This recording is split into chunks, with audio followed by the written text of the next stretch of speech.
pense de cette affaire qu'elle a plusieurs dimensions, qu'il s'agit, je dirais avant tout d'une affaire politique, avant que ce soit une affaire de mœurs. Bien sûr, il y a une dimension de mœurs qui est importante, mais je pense que la dimension qui prime, c'est la dimension politique, parce que cette affaire ressemble fort à un règlement de compte avec la presse indépendante et avec les dissidents de manière générale dans ce pays.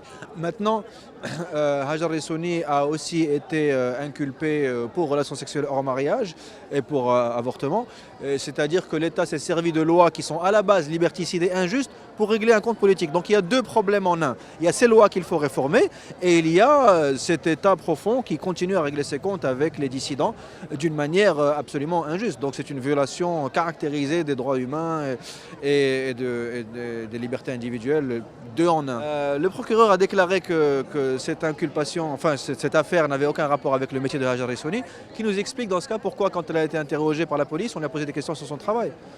Qui nous explique pourquoi on lui a posé des questions sur son oncle, qui est rédacteur en chef de Khbar Lyon, qui nous explique pourquoi on a posé des questions sur son autre oncle, qui est un leader d'un mouvement islamiste, qui nous explique comment ça se fait que la police a dit à Hajar Ressouni, elle lui a donné des détails démontrant qu'elle avait été suivie depuis plusieurs jours.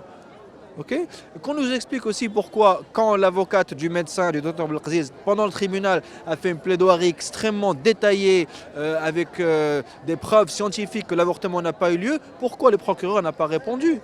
Qu'on nous explique tout ça. Mais venir dire ceci n'est pas un procès politique, et après quand on leur dit ok, alors pourquoi 1, 2, 3, 4, 5, ils se ferment les oreilles en disant ceci n'est pas un procès politique?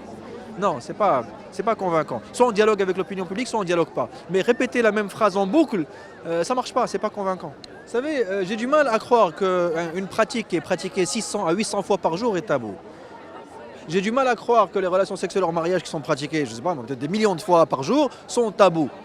À force de dire qu'elles sont tabous, on finit par croire qu'elles sont tabous. Moi, je ne pense pas qu'elles sont tabous. Regardez tous les gens qui sont ici. Ils ont l'air d'être des gens qui sont là pour violer un tabou avec lequel personne d'autre n'est d'accord. Il y a aussi des formulations qu'on répète tout le temps mais qu'on devrait remettre en question. Non, la société marocaine a évolué depuis un long moment. Ça fait un long moment que les relations sexuelles hors mariage ne sont plus tabous. C'est juste qu'on s'accroche à des idées comme ça, qu'on ne remet pas suffisamment en cause. Une affaire comme ça devrait nous ouvrir les yeux sur le fait que, bien sûr que la loi est en retard, mais ce n'est pas un sujet tabou que la société refuse. C'est un sujet que la société est tout à fait prête, auquel elle est prête à faire face, parce qu'il est pratiqué tous les jours. Ce que nous réclamons, en fait, et ce que la société civile réclame, et ce que tout le monde réclame, ce n'est pas une révolution culturelle ou une révolution des mentalités. C'est juste mettre en accord la loi avec les mentalités qui ont déjà changé depuis longtemps et qui acceptent ces pratiques depuis très longtemps.